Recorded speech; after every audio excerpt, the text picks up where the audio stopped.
আমাদের দেশ বাংলাদেশ স্বাধীন ভৌমত্বের দেশ, স্বাধীন ভাষার দেশ।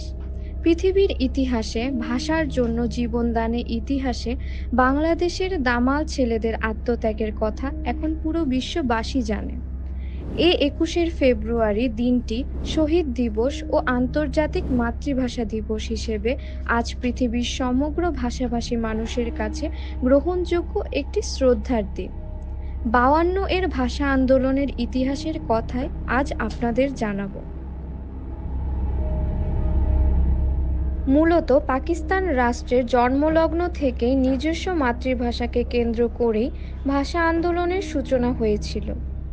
১৯৪৭ সালে দেশ বিভাগের কয়েক মাসের মধ্যেই পাকিস্তানের প্রথম মুদ্রা, ডাকটিকিট, ট্রেনের টিকিট, পোস্টকার্ড ইত্যাদি থেকে বাংলাকে বাদ দিয়ে উর্দু ও ইংরেজি ভাষা ব্যবহার করা হয়।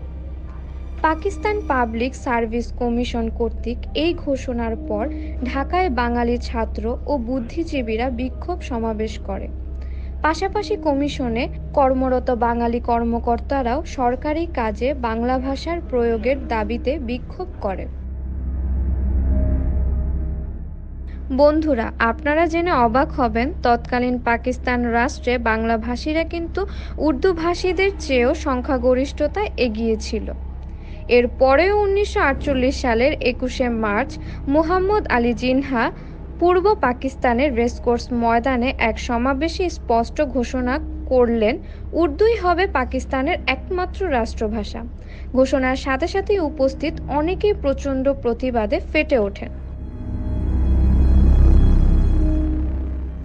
জিন্নাহর ঘোষণার ৪ বছর পর ১৯৫২ সালের ২৭ জানুয়ারি খাজা নাজিমুদ্দিন ঢাকার পল্টনের এক সমাবেশে জিন্নাহর ঘোষণাটাই পুনরাবৃত্তি করলে জোরালো প্রতিবাদে সারা বাংলা রাষ্ট্রভাষা বাংলা চাই স্লোগানে কেঁপে ওঠে। সেদিন ছিল বাংলা পঞ্জিকায় ৮ই ফাল্গুন ১৩৫৮ রোজ বৃহস্পতিবার। ইংরেজি ক্যালেন্ডারে ২১শে ফেব্রুয়ারি ১৯৫২ সাল। খাজা নাজিমুদ্দিনের বক্তব্য প্রত্যাখ্যান করে পূর্ব পাকিস্তানে লাগাতার ধর্মঘট ও বিক্ষোভ মিছিল চলতে থাকে। পূর্ব পাকিস্তানের রাজনৈতিক সংস্কৃতি কর্মী এবং সকল পেশাজীবী মানুষজন ভাসানীর নেতৃত্বে বিক্ষোভ সম্মেলনে অংশ নেন। ২১শে ফেব্রুয়ারি সাধারণ ধর্মঘট ঘোষণা করা হয়েছিল। ধর্মঘট প্রতিহত করতে ঢাকা বিশ্ববিদ্যালয় ও তার আশেপাশের এলাকায় ১৪৪ ধারা জারি করা হয়েছিল। ওই দিন সকালে ঢাকা বিশ্ববিদ্যালয়ের ছাত্ররা ১৪৪ ধারা অমান্য করে রাজপথে বেরিয়ে এলে পুলিশ তাদের ওপর গুলি চালায়।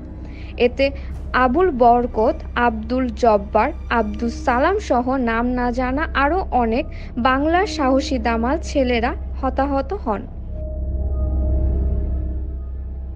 এ ঘটনার প্রতিবাদে ক্ষুব্ধ ঢাকাবাসী পরের দিন ২২ ফেব্রুয়ারি পুনরায় রাজপথে নেমে আসে।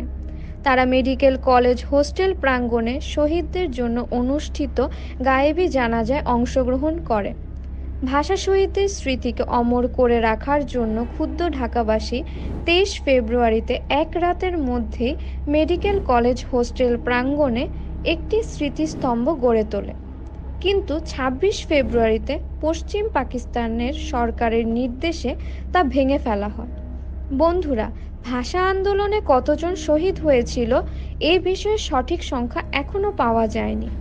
সেদিন এবং পরের দিন পুলিশের গুলিতে সালাম, বরকত, রফিক, জব্বার এবং শফিউর ছাড়াও আরও অনেকে শহীদ হয়েছিলেন বলে ভাষা আন্দোলন নিয়ে বিভিন্ন বইয়ে উঠে এসেছে।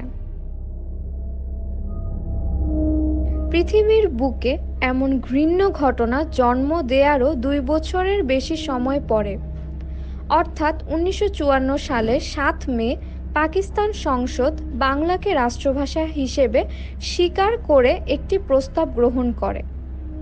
এর ধারাবাহিকতায় ১৯৫৬ সালের ২৯ ফেব্রুয়ারি বাংলাকে পাকিস্তানের দ্বিতীয় রাষ্ট্রভাষা হিসেবে স্বীকৃতি দিয়ে সংবিধানে পরিবর্তন আনা হয়।